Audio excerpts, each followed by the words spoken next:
വാവയ്ക്ക് പാല് കൊടുക്കുന്നതിന്റെ ഇടയിൽ നല്ലൊരു കടി കിട്ടാത്ത അമ്മമാർ വളരെ ചുരുക്കമാണ്. എന്തുകൊണ്ടായിരിക്കാം വാവ പാല് കുടിക്കുമ്പോൾ നമ്മളെ കടിക്കുന്നത്? പാല് കൊടുക്കുമ്പോൾ ബേബിയുടെ ലാച്ചിങ് പൊസിഷൻ പ്രോപ്പറായി ചെയ്യാത്തത് കൊണ്ടാണ്. കുഞ്ഞു വാവ നമ്മളുടെ സൈഡിലേക്ക് കിടക്കുമ്പോൾ ഐ ടു ഐ കോണ്ടാക്ട് വരുന്ന രീതിയിൽ വേണം ബേബിയെ കിടത്താൻ. രണ്ടാമത്തെ റീസൺ ബേബിക്ക് പല്ല് വരുന്നത് കൊണ്ടാണ്. ബേബിക്ക് ഉള്ളിൽ പല്ല് വരുമ്പോൾ ഭയങ്കര ഇറിറ്റേഷൻ ആയിരിക്കും. അത് അവര് സുത്തം ചെയ്യാൻ വേണ്ടിയിട്ട് അമ്മയെ കടിക്കുന്നതാണ്. ഇതിന് പ്രതിവിധി ഇടയ്ക്കിടയ്ക്ക് വാവയുടെ വായിൽ നമ്മൾ കൈയിട്ട് ചെറുതായിട്ടൊന്ന് തിരുമ്മി കൊടുക്കുക, മോണയൊക്കെ. അതേപോലെ തന്നെ ടീത്തിങ്ങിന്റെ ടോയ്സ് കടിക്കാൻ കൊടുക്കുക. മറ്റൊരു റീസൺ ബേബിക്ക് പുറമേന്ന് കിട്ടുന്ന ഡിസ്റ്റർബൻസുകളാണ്. ആ റൂമിൽ ഭയങ്കര മണം ഉണ്ടായി കഴിഞ്ഞാൽ, അല്ലെങ്കിൽ ഭയങ്കര സൗണ്ട് ഉണ്ടായാൽ, ഭയങ്കര ചൂടുണ്ടായാലും ബേബി നമ്മളെ കടിക്കുകയാണെങ്കിൽ ഒരു കാരണവശാലും നമ്മൾ ഒച്ച വെച്ചിട്ട് കുഞ്ഞിനെ തള്ളി മാറ്റാൻ ശ്രമിക്കരുത്.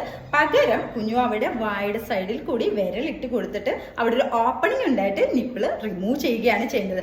ഇല്ലെങ്കിൽ നിപ്പിളിലെ ക്രാക്ക് വീഴുകയും ചെയ്യും. കുഞ്ഞിന് ഫിയർ ഹോർമോൺ ആയിട്ടുള്ള അഡ്രിനാലിൻ പ്രൊഡ്യൂസ് ചെയ്യുകയും